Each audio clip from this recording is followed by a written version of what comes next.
लखनऊ के गोमती नगर में रहने वाली 53 साल की अर्चना भट्ट एक साधारण महिला दिखती थी, लेकिन 28 साल से एक बड़ी कंपनी में सीनियर अकाउंटेंट होने के नाते उनकी नजरें कागजों पर छुपे धोखे को सेकंडों में पकड़ लेती थी।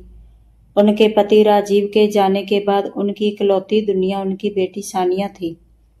सानिया की शादी बड़े अरमानों से स्मिथ नाम के एक रियल एस्टेट डेवलपर से हुई, लेकिन अर्चना को क्या पता था कि जिस दामाद को वो अपनी पूंजी सौंप रही है वह एक हैवान है। एक शाम अर्चना बिना बताए सानिया के घर पहुंची। घर के अंदर से हंसी ठिठोली की आवाजें आ रही थी। स्मिथ अपने दोस्तों को आलीशान डिनर दे रहा था। जब अर्चना अंदर दाखिल हुई तो जो उन्होंने देखा उसे देखकर उनके पैरों तले जमीन खिसक गई। हाल के एक कोने में फर्श पर फटे पुराने कपड़ों के ढेर के पास कोई लेटा था। वो सानिया थी। सानिया के बाल बिखरे थे, चेहरा सूजा हुआ था और वह कीचड़ में सनी फर्श पर बेहोश पड़ी थी। स्मिथ ने सबके सामने हंसते हुए अपने कीमती जूते सानिया की पीठ पर रगड़कर साफ किए और मेहमानों से बोला, अरे बुरा मत मानिए, ये हमारी पागल नौकरानी है। बीच बीच में इसे ऐसे दौरे पड़ते हैं। पूरा कमरा ठहाकों से गूंज उठा, लेकिन अर्चना की आंखों में खून उतर आया। स्मिथ ने अपनी ही पत्नी को दुनिया के सामने पागल नौकरानी बना दिया था ताकि उसका जुल्म छुपा रहे। अर्चना ने जब सानिया को ले जाना चाहा तो स्मिथ ने उसे मानसिक बीमार बताकर रोक दिया। अर्चना समझ गई कि यह मामला सिर्फ मारपीट का नहीं बल्कि किसी गहरी साजिश का है।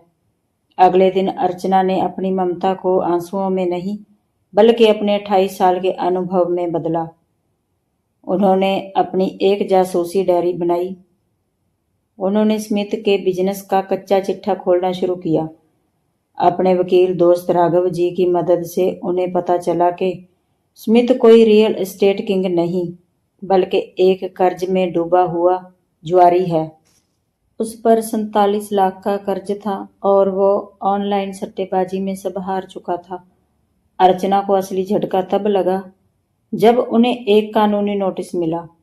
स्मिथ ने दावा किया था कि सानिया मानसिक रूप से बीमार है और उसने अपनी सारी संपत्ति स्मिथ के नाम कर दी है। कागजों पर सानिया के दस्तखत थे।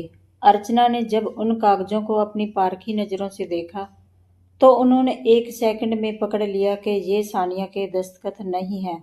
उन्होंने फोरेंसिक एक्सपर्ट से इसकी जांच करवाई। स्मिथ उनकी संपत्ति हड़पने के लिए सानिया को नशीली दवाइयां देकर उसे पागल घोषित करने की साजिश रच रहा था। अर्चना ने चुपचाप स्मिथ के घर में एक छोटा वॉइस रिकॉर्डर छुपा दिया। एक हफ्ते बाद जब उन्होंने उसे सुना तो उनकी रूह कांप गई। स्मिथ अपने दोस्तों से कह रहा था, बस थोड़े दिन और, बस उस बुढ़िया का फ्लैट मेरे नाम होगा और इस सानिया को मैं किसी पागलखाने में सड़ने के लिए छोड़ दूंगा। अब अर्चना के पास पर्याप्त सबूत थे। उन्होंने एक आखिरी जाल बुना। स्मिथ ने फिर से एक बड़ी पार्टी रखी थी ताकि वह नए निवेशकों को फंसा सके। अर्चना ने पुलिस और अपने वकील के साथ ठीक उसी समय एंट्री ली जब स्मिथ सानिया का मजाक उड़ा रहा था। अर्चना ने भरी महफिल में स्मिथ के सारे काले कारनामे खोल दिए। उन्होंने स्मिथ की सट्टेबाजी के रिकॉर्ड, जाली दस्तखत की फोरेंसिक रिपोर्ट और वो वॉइस रिकॉर्डिंग सबके सामने चला दी।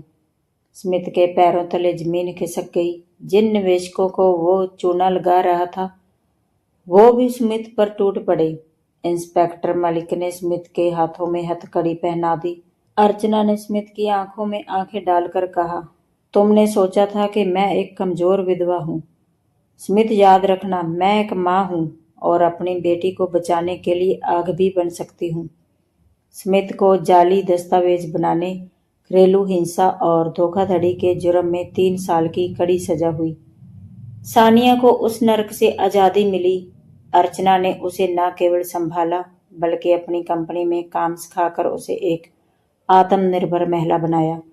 आज सानिया और अर्चना गोमती नगर के उसी फ्लैट में सुकून से रहती हैं। सानिया अब खुद एक जूनियर अकाउंटेंट है और अपनी माँ की तरह मजबूत बन चुकी हैं। अर्चना हर शाम अपने पति की तस्वीर के सामने दिया जलाती हैं और कहती हैं, राजीव देखिए हमारी बेटी आज सुरक्षित है। ये कहानी हमें सिखाती है कि बुराई चाहे कितनी भी ताकतवर क्यों न हो, एक माँ का साहस और सत्य शक्ति उसे मिट्टी में मिला सकती है। तो दोस्तों, कैसी लगी हमारी आज की स्टोरी?